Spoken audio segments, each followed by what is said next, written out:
You guys know you have a midterm coming up on Thursday. Also, you know you guys have been working on your typed allegories.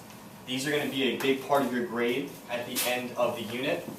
This is also kind of fun to do because it's going to help us better understand Animal Farm, because Animal Farm is an allegory. Aniki, what is an allegory? Think of the type of story that Animal Farm is. Oh, when you write a real story, like something fake? Exactly. Aniki's right on. When you take a real story and you basically take that story and turn it into a fake story using made-up characters and made-up events. Why is Animal Farm, Charles, an example of an allegory? Because it's of the Soviet Union. Thank you. Yes, it's showing the story of the Soviet Union. Your allegories are showing a story from your real life. You just turned it into a made-up story with made-up characters. Well, guess what? And I actually took this from someone's journal entry from this class. Okay, so this is an example of your guys' writing, and what we're going to do is I'm going to show you how I think when I edit my papers and how I make corrections. So all I ask for you guys to do at this point is I want you to listen, watch very closely, and anything that I do on the board, I want you guys to do on your piece of paper.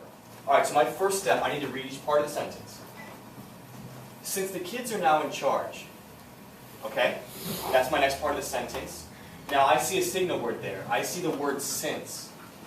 If there's a signal word, that tells me this part of the sentence is going to be a DC. So I'm going to underline this part of the sentence twice. And I'm going to write DC on top.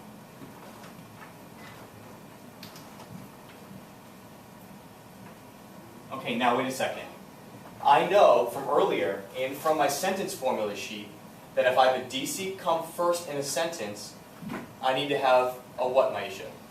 If a DC comes first in the sentence, I need a comma. So I'm going to take my pen, and I'm going to... Mr. Jones is going to come back, and Tom, take her prediction a step further. What do you think is going to happen next? He's going to come back and try to take over the farm. He's going to lose. He's going to lose. What makes you think he's going to lose?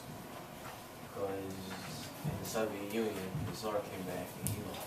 I love that. I love how Jatan made a connection to the Soviet Union.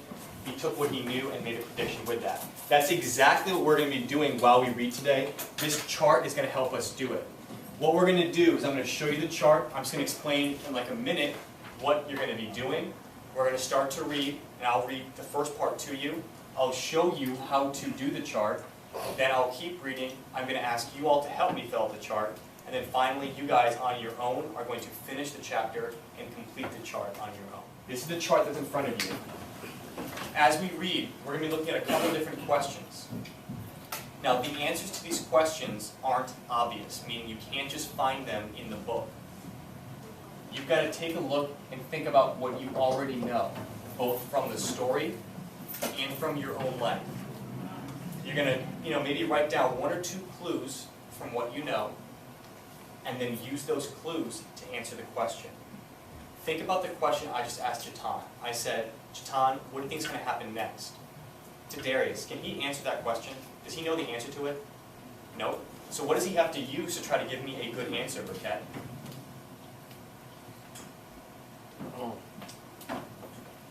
Quotes. He can use any quotes. So I asked him, what do you think is going to happen next? What did he use to answer that question? Just Burkett. The stuff from Soviet Union. He took what he knew from the Soviet Union and he used that information to figure out what's going to happen next. That's all we're doing today. It's that easy. Does anyone know what that's called when we take what we know and make a guess? I see hands. I see hands. I heard it. I just need to see a hand for it though. I heard it from the back. That's what we're doing here, and then we use the connection to make, and let me see a hand, an inference. Thank you.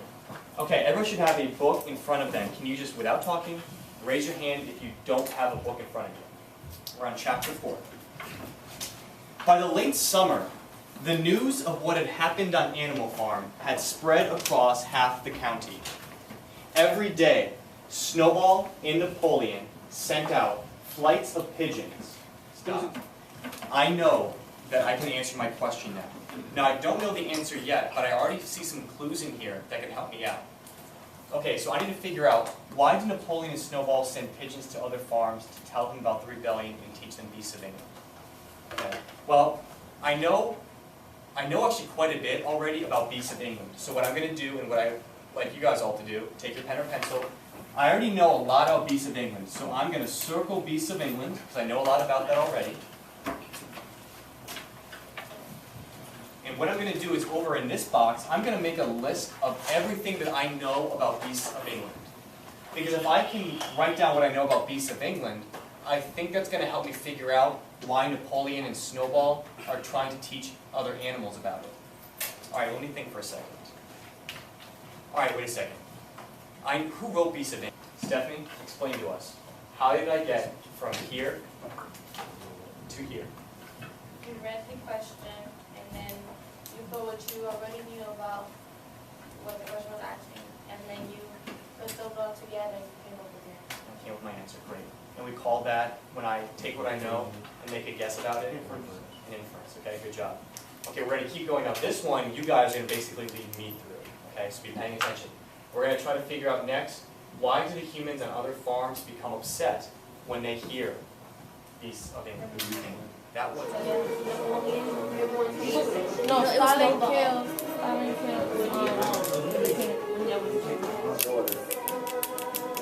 I think Mr. Jones did it. The animals are, look at those notes. the animals are stronger and wiser because Snowball. We read the book. Educated. But when he said, I had not seen myself into the ghetto, I think that I think he thinks that when he was in the ghetto, he had more freedom and, or he could do more. And it's like now that he's in a concentration camp, he's like under somebody's law and has to do everything that they say, and he just feels mistreated. I really don't agree with what you said, because back to what Jeff was saying, about how you look at yourself in the mirror, like, I don't think that he feels that, like, he probably feels that he was mistreated, and like he really didn't like belong in the world or whatever, but he's out of it now. He was like 15, 16, and like 2 years later, he's like 18, 19 or whatever. So they're saying he, like, even though he had like a tough part in his lifetime. Because like every person has a different view on their God. Some people don't think that God is real, and others think that He is. I don't think it will really make that much of a difference. But either way, nothing can like really prevent it from happening, even though it did stop in the past. I disagree. I disagree with Reno, because if he would have prayed and like worshiped God before all this stuff would have happened, and if when he would have came to God at his worst time in his life, I think God would have looked different on him and like probably would have helped him, because why would you like wait till a worse and downtime in your life to try to come to God and try to get God to help you, when you could have been doing and asking and thanking God way before any of this would have But happened. look at the people who was thanking him, and half of them was already dead.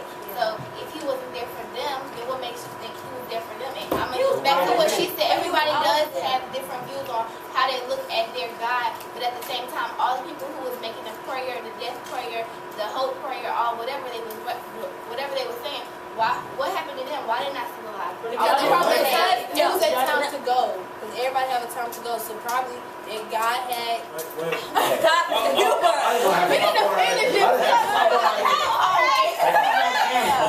Hold on. I want to stop. Now, the last thing I want to do is if you could describe this book in one word.